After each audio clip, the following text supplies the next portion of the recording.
Today is Saturday, February the 15th, 2014, and my name is Erick Flores. I am interviewing Susan Kubin for the Peak Preparatory Dallas Community Oral History Project at 2402 Madera Street. So I would like to begin, when and where were you were born? I was born in Dallas, Texas in 1945, April 12th, and I'm a lifelong resident of Dallas. Where did you grow up through high school?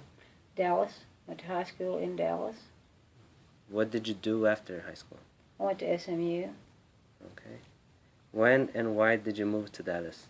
Well, my family actually moved to Texas when people were migrating here, when it was still part of Stephen F. Austin's migration to Mexico.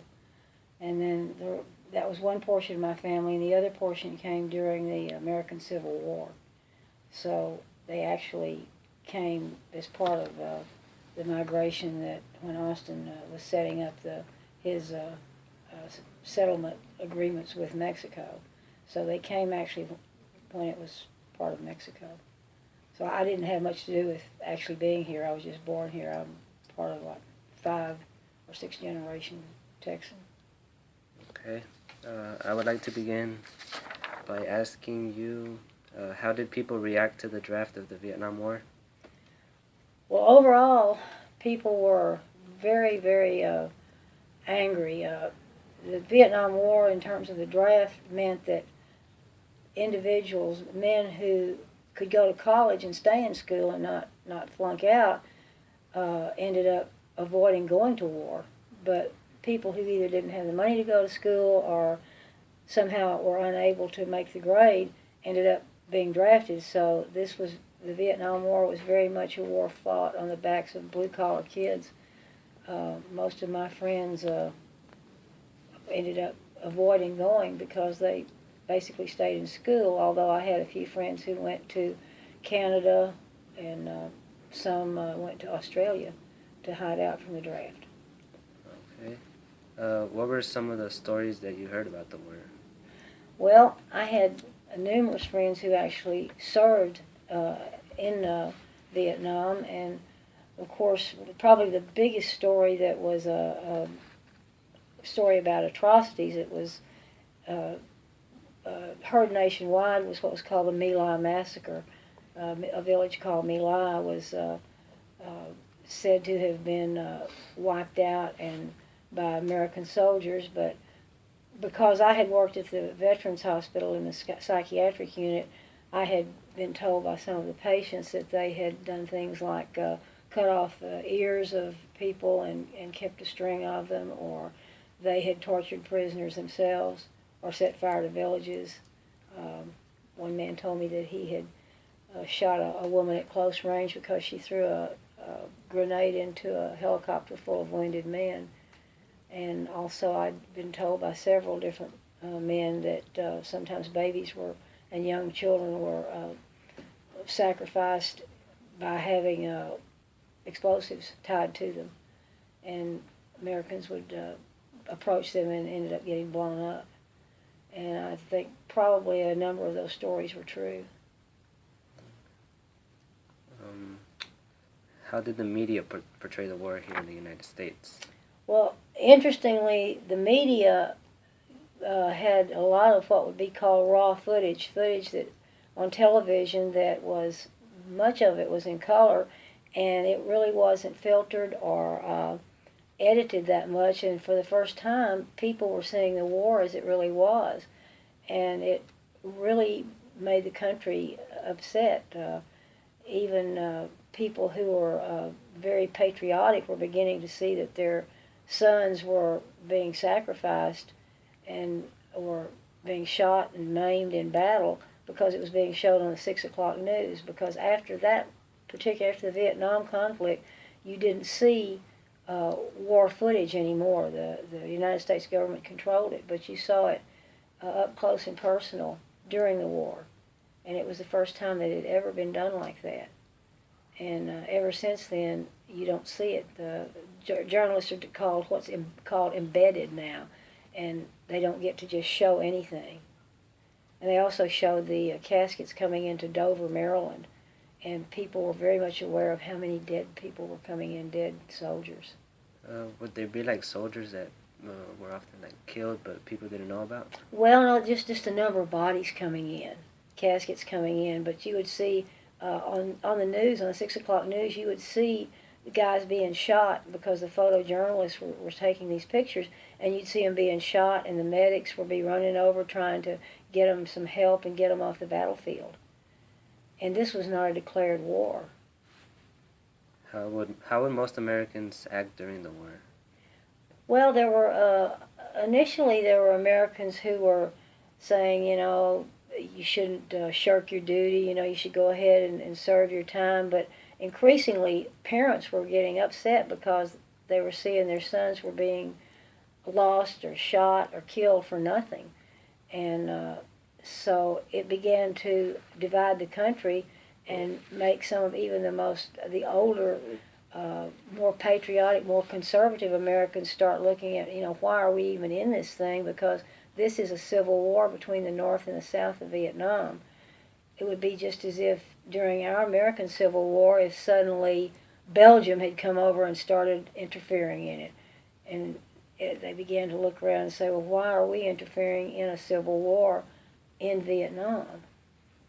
Because it was a fight between the North and the South, and it had been going on for a very long time. How would you say the Vietnamese felt about Americans assisting in Vietnam? Well, it was seemed to be a mixed situation. There was a lot of money to be made by the war. War makes money. It makes money for people who sell arms, but there had been a commitment going way back before, well, it went before World War II. Well, the French wanted their colony back, and we sort of got hooked into helping the South Vietnamese, and there were a lot of, if you want to call it, backroom deals, so to speak, with the people who were who ran the South of Vietnam, and the company called Brown and Root, it's a Texas company that had backed Lyndon Johnson, who was the Senate Majority Leader.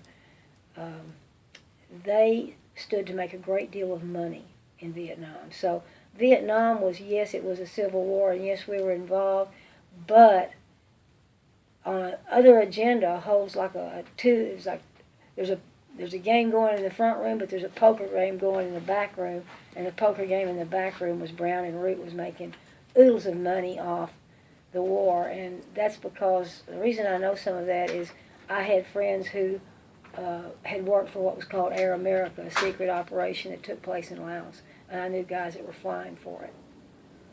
And if I hadn't known some of that, I wouldn't know this, be able to say that. Okay. How would you describe the war in a few words?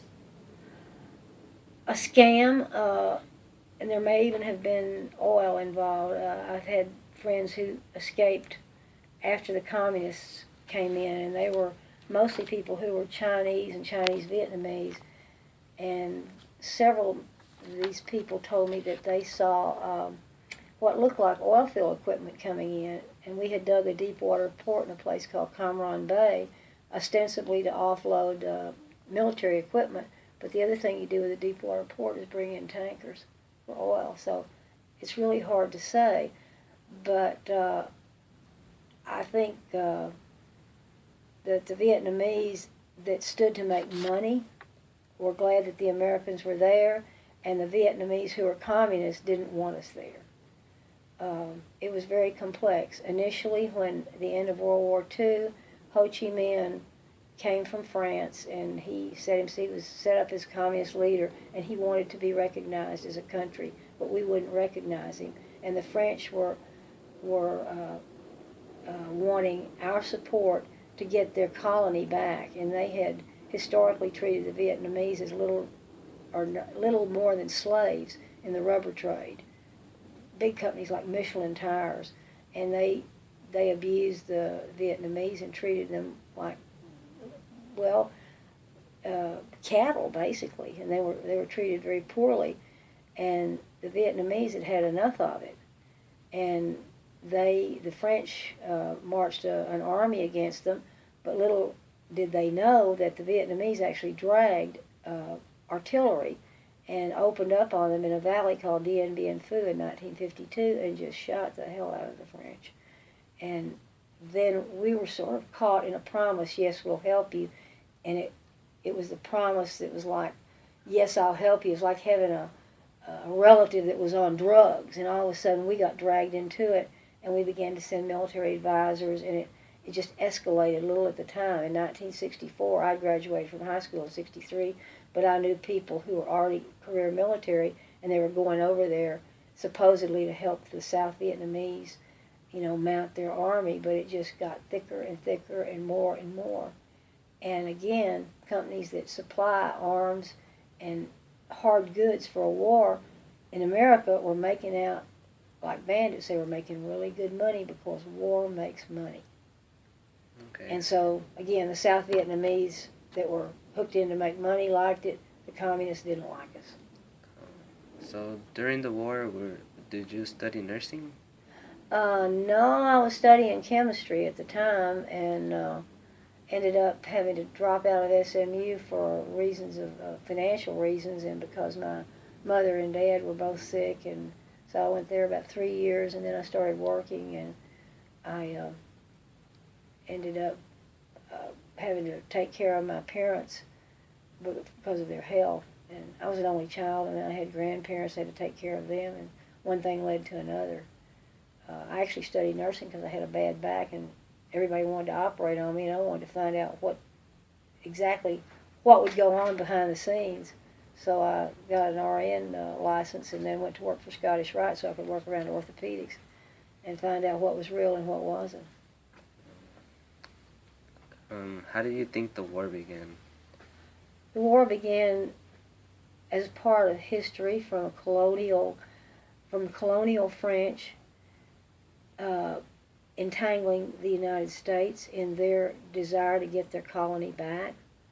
Because if you look at everything from Latin America to Africa, somebody colonized somebody else, and just like we upheld regimes in Nicaragua and in El Salvador and Cuba, we were helping to uphold regimes in places like Southeast Asia. And people who lived, the native people in those countries, were getting tired of having their own resources taken away from them. And that's a little bit about where communism takes root. People get tired of being used as little more than slaves. That's part of why communism gets started, because they're brutalized and taken advantage of them. So do you think like the war was between communism and democracy? I think it was between communism and democracy, but it was also to throw off the colonial yoke, because there was so much left over of colonialism, and the United States, in a way, wants to say, "Oh, we're the good guys. We're coming in," but really and truly, we stand back of corporations. Like I believe it was Liberia. That was really Firestone. A corporation comes in. I think Standard Brands was in Nicaragua. Reagan wanted to help the Contras. Well, Contras were there were 14 families that hired their own thugs. That were people. The people in these countries were just really sucked dry and didn't have an opportunity to get out and make money on their own with their own resources. And this was repeated throughout Southeast Asia, the French in Indochina. Burma was what is now Myanmar, was Great Britain. Everybody just came and sat down on all these people. That goes all the way back to Coronado in Mexico. It's like, oh, excuse me, you live here? Well, I think we'll just take it. And finally, people were becoming more and more frustrated. So I think that what happened is we came in on the coattails of French colonialism. And like anything else, it's a place to sell your guns and a place to sell all the things that lead up to war. Okay. So what would be some bad events that occurred, or like missions? In Vietnam? Well, there were, of course, there were people who were shot down when they bombed Hanoi. Most notably was John McCain, the senator from Arizona. He flew, and some of his fellow pilots flew a low altitude bombing run over Hanoi, because Hanoi was in North Vietnam and Saigon was in the south, and the north was communist. And he was shot down, and he spent five years, I believe, it was either 5 or 7, but I'm thinking 5, in what was called the Hanoi Hilton, where he was tortured. And the reason he can't raise his arms up is he was hung by his arms for so long. As a matter of fact, I was, when I worked in the VA, I worked with some people who had been imprisoned and who'd been taken prisoner, and either in the jungle or had been shot down. And so individually you saw that, and then there was a thing called the Tet Offensive. Everyone thought Tet was the New Year, and the Americans thought that the Vietnamese would not do anything in terms of having combat on the New Year. But in spite of that, all of a sudden they opened up everywhere, all over the country, and in the city of Saigon in the south, and they started fighting because the Americans weren't prepared. They kept saying, well, the Vietnamese won't do anything. It's Tet, it's the New Year. And instead they did, and no one was prepared for it. And there was one Battle of Khe Sanh, K-H-E, another word was S-A-N-H, where the Marines were pinned down. I remember talking to people who were inpatients at VA that had been at Khe Sanh, the Marines, and I remember talking to Marines who said that they had would come around a bend in these sort of curving bodies of water and see their fellow soldiers hung up by their feet and pigs eating their entrails, their guts. You know, terrible things, terrible images that they couldn't get out of their head. But basically, I would say the Battle at Khe Sanh and the year of the Tet Offensive were two of the most prominent large-scale operations. Were there any hidden events by the government that were later revealed? Yeah, bombing of Cambodia. And it was the United States. The people in the United States were not told about the bombing in Cambodia. And I remember watching television. There was a commentator, kind of like Jay Leno's, or what he's just now left, the late night show, Tonight Show. There was a man named Dick Cavett, and I remember he revealed on his program that we were actually in the country of Laos, which was next door to Vietnam, and that we had people over in Laos on basically a secret war, and the CIA had hired. I knew some people who were actually flying for it. It was called Air America. There's a movie that they made out with Mel Gibson, and I knew some people that were just hotshot pilots that they were like mercenaries, and they were flying over and doing missions in Laos illegally. We were not told that they were doing that. And there's a lot of drug running. I know a guy now I went to school with, and he's still selling drugs out of northern Thailand, and he's made a lot of money, and he never came back.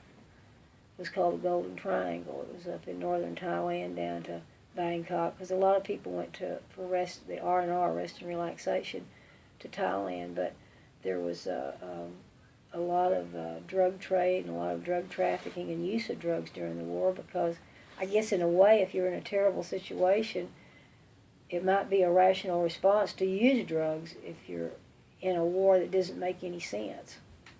Why would you say the government hid these events from the people? Because the American public was furious. We weren't supposed to be bombing Cambodia. We were supposed to be fighting in Vietnam.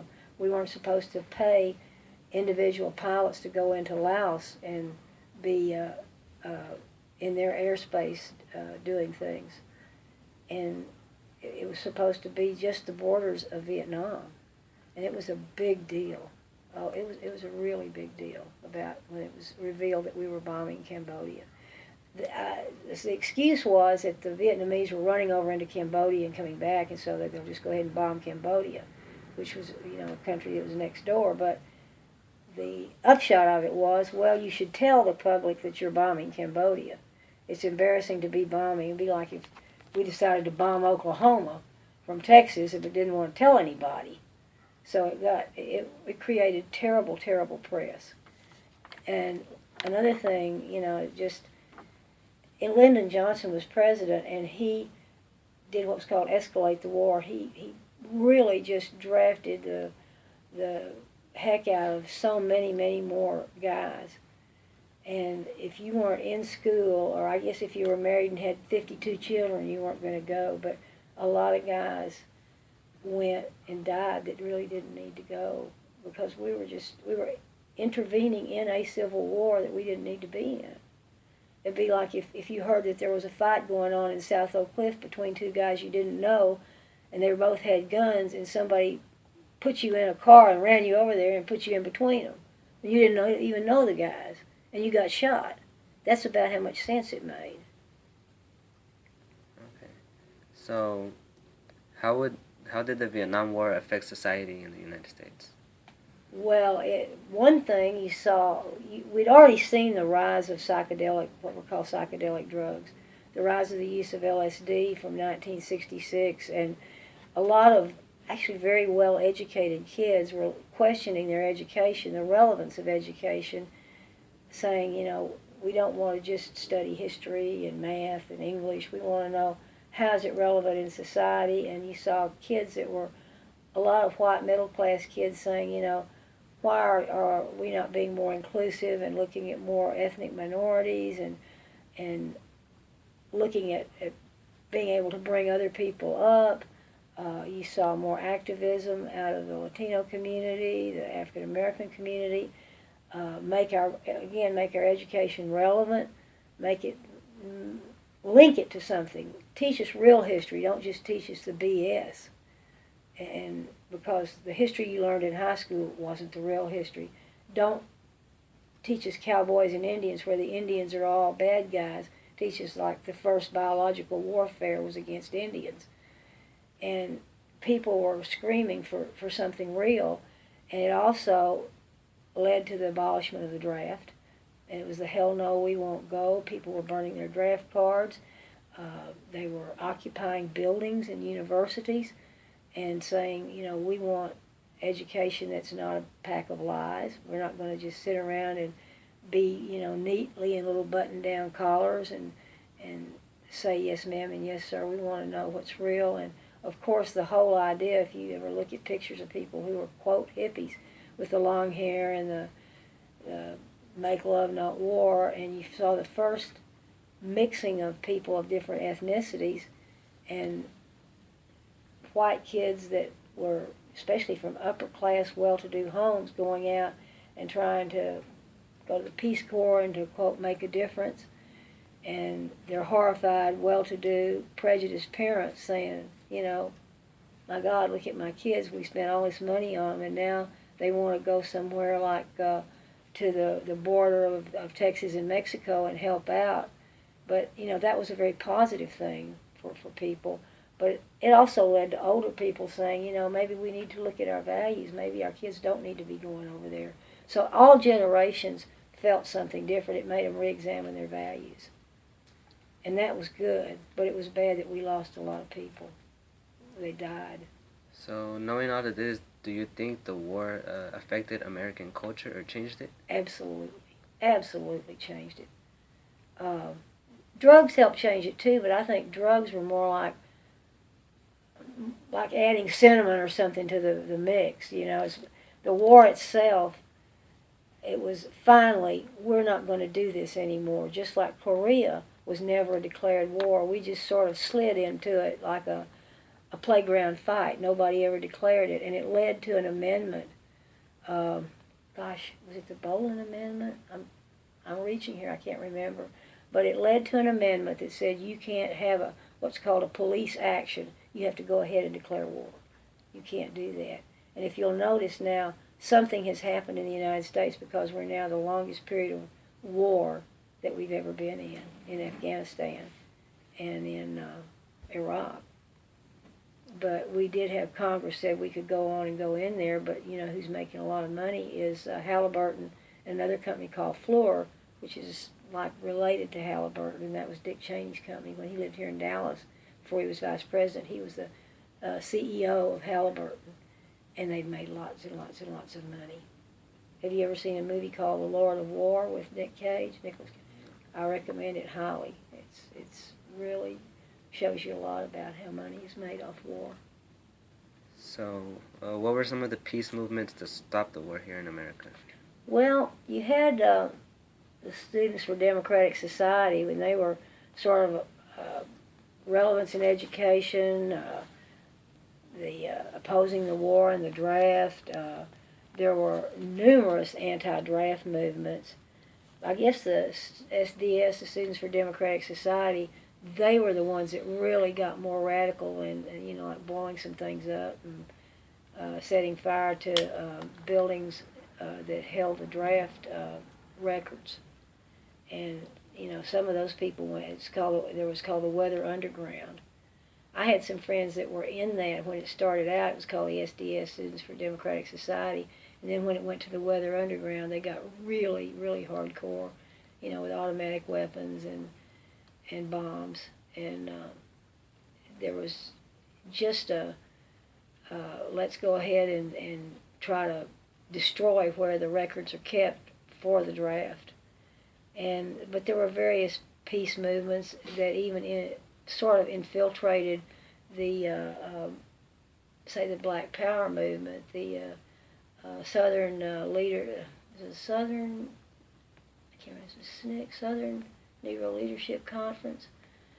Everything was touched by the war because more and more people who were ethnic minorities were seeing, they're sending us over there just like expendable pieces of paper to just wad up and throw away, because more and more kids from ethnic minorities were not having the money to go to school, and they were more apt to get killed on the battlefields of Vietnam, Latinos and Black Americans.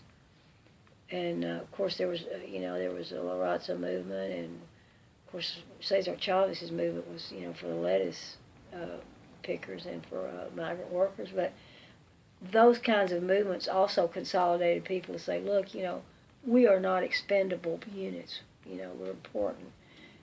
But I think the war touched everybody, and it helped people realize, we're not just going to go out there and be what's called cannon fodder, something to be just shot down.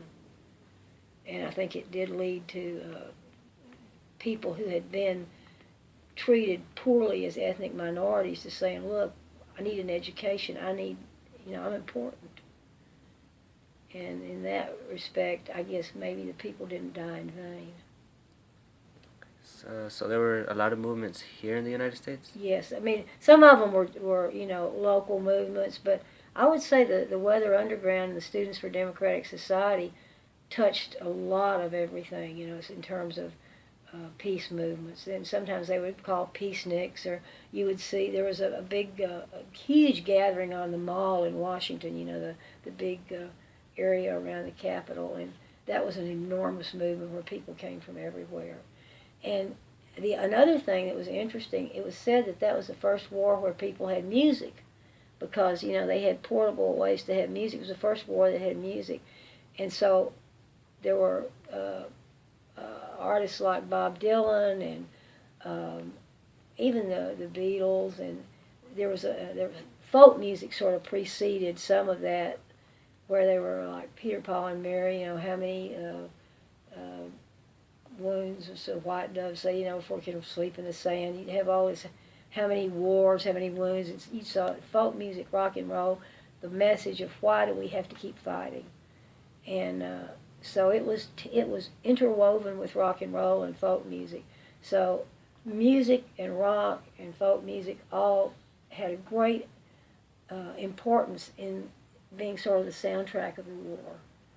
So artists, you could see were being influential. There was a guy named Country Joe and the Fish, and I remember there was one line was like, hey, some mom, be the first mom on your block to have your boy come home in a box, meaning, coming home dead from the war.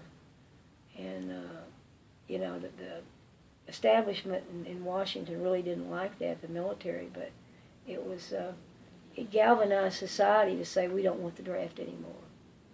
We don't want to just take our young men and take them up like so many small change. And I'll guarantee you, if we ever have a draft again, they will draft women because it'll be unconstitutional to draft men only.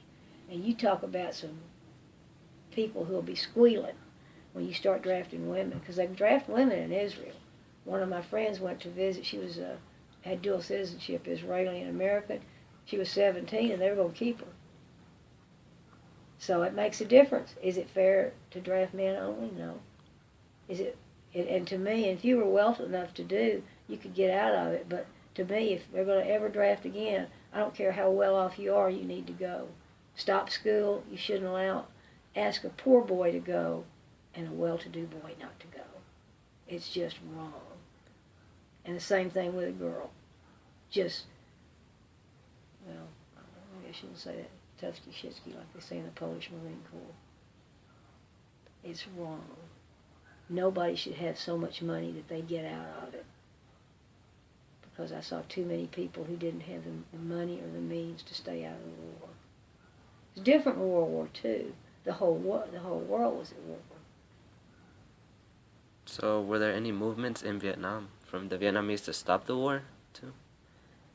Not really that I know of. I know that people were making money mostly. The Vietnamese that I know personally said they were just basically making money off the black market.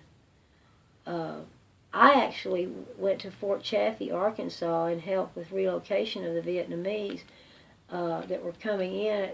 Saigon, the capital of South Vietnam, fell in April of 1975, and I volunteered to go to Fort Chaffee, Arkansas. There was Indiantown Gap, Pennsylvania, and I can't remember the one in California. What was happening, the country was falling, the communists were streaming in, and if a Vietnamese in the South had helped or worked for the Americans, they were going to be killed. And that could have been anything from being a secretary at the American Embassy or running a little restaurant where a lot of the Americans went to eat. So they were just streaming in. There's a very famous images of helicopters and people trying to get on them to get out of there. And so I knew a lot of people with the airlines who were, let's say somebody had a baby that was unattended. An airline employee would pick this child up at Guam or pick them up. The military would take them from Vietnam, put them on an aircraft, a commercial airplane at Guam, and fly the child back to one of these military bases. And when I went to Fort Chaffee in Arkansas, we had 25,000 Vietnamese refugees, roughly. And you didn't know if their families were all together. One family member might be in Pennsylvania, two family members in California. And you didn't know who they were. It was just like dumping a box of buttons that were mismatched. And so these people were just streaming in off these planes. They were just landing, boom, boom, boom, boom, coming into this big military base. And there were several madams from brothels from, where they had prostitutes who actually had done a lot of good to help people. And we were trying to figure out who the people were, get clothing for them, get them fed. I remember the first night I heard something I thought was a cat, and it was a baby crawling around in the weeds.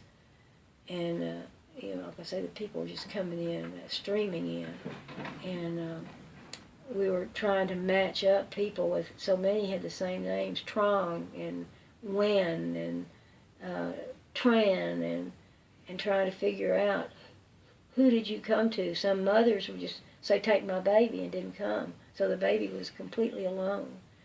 And we were trying to figure out how to feed them, where to put them. It's interesting that the well-to-do Vietnamese were put in barracks separate from the less well-to-do. And again, 25,000 people is a lot of people. And there was a general that ran the base, and he said, what do you want? Let's have some entertainment. And there were a bunch of us, some airline stewardesses and some other people that worked in different places. And we just thought up what we wanted, like, he's no longer living, John Denver. He was like a folk singer. We said, can we get John Denver? He said, call him up. We'll have him over here to do entertainment. Want the Ringlings or other circus? Call him up. We'll get him here. we asked for a place for the people to sit and, recreate. And he said, construction corps. And 3 hours later, we had an entire recreation center built by Military Construction Corps.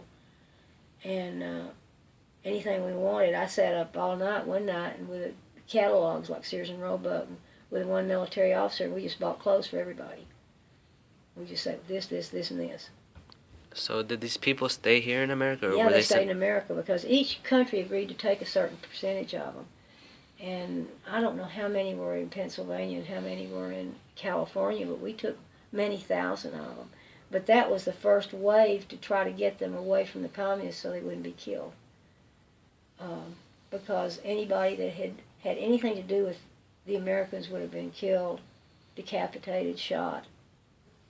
And I had friends who were not in that first wave of people who had helped Americans or been associated with them, who had told me later on that after the country became communist, that the communists were very severe with them and treated them very badly. Like if you had a business or anything, they took it away from you and put you in a camp and treated you very badly, especially if you were Chinese.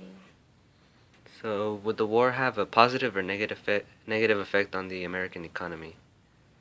Oh, it had a very good effect on the American economy. Because in one respect we went into debt, but during the time that we were in the war, we were spending a lot of money to buy arms and everything from uniforms to military equipment. Let's say you worked at Texas Instruments, they were making rockets, so that employed women and men out there. Just like the night that I was at with this, she was an Army captain, and she said, "Sit down, Susan, we're going to buy clothes for these people." And so at Sears and Roebuck, we were spending, I remember buying 25 coats for 25,000 people. You think that doesn't affect Sears and Roebuck's sales? And that helps employ people at Sears and Roebuck. So we bought just tons of clothes. And we decided we wanted to, because the people were not used to eating American food, we decided to have fried chicken dinners, 2 servings for everybody. So we contacted, I think it was Tyson Chicken. We bought 50,000 chicken servings. That was just from Tyson Chicken for the chicken. So that meant that the 2 people who were employed at Tyson, that was a big order. So that ensures that people are getting jobs there. So just everything you can't imagine. Everything from underwear to socks to getting housing to, it was amazing. And militaries have to have food. Like right now in Afghanistan and in Iraq, they have to have food, they have to have generators, they have to have, war is big business. When we had World War II, it pulled us out of the Great Depression because we bought so much stuff. And that's what pulled the United States out of the Depression. Although later on down the road, it was said that it kind of hurt us, all the spending we did. But we were pretty high on the hog during the Vietnam War because all the industries, everybody made something, right down to military underwear to candy bars. So the economy of war is a big deal. It's a very interesting thing. So from your experience, would you say the Vietnam War was justifiable? No, not from the standpoint of loss of life. It depends, to me, as a human being and seeing the people I knew who got killed and who were hurt and damaged, and not having, the fact that we intervened in a civil war that wasn't our own, I don't think it was justifiable. Any more than I think what we're doing now in Afghanistan. What we're doing now is involved with the oil business. Wars are fought for reasons other than, except for the Second World War. Hitler was trying to take over the world, but most of the time we're fighting over oil or something else. And we just promised we would help France get their colony back, and when you start looking at the history of colonialism, was it really fair to go over and take somebody else's stuff away from them? If you look at Texas, when the people came and settled, they swiped it from Mexico. That's stealing.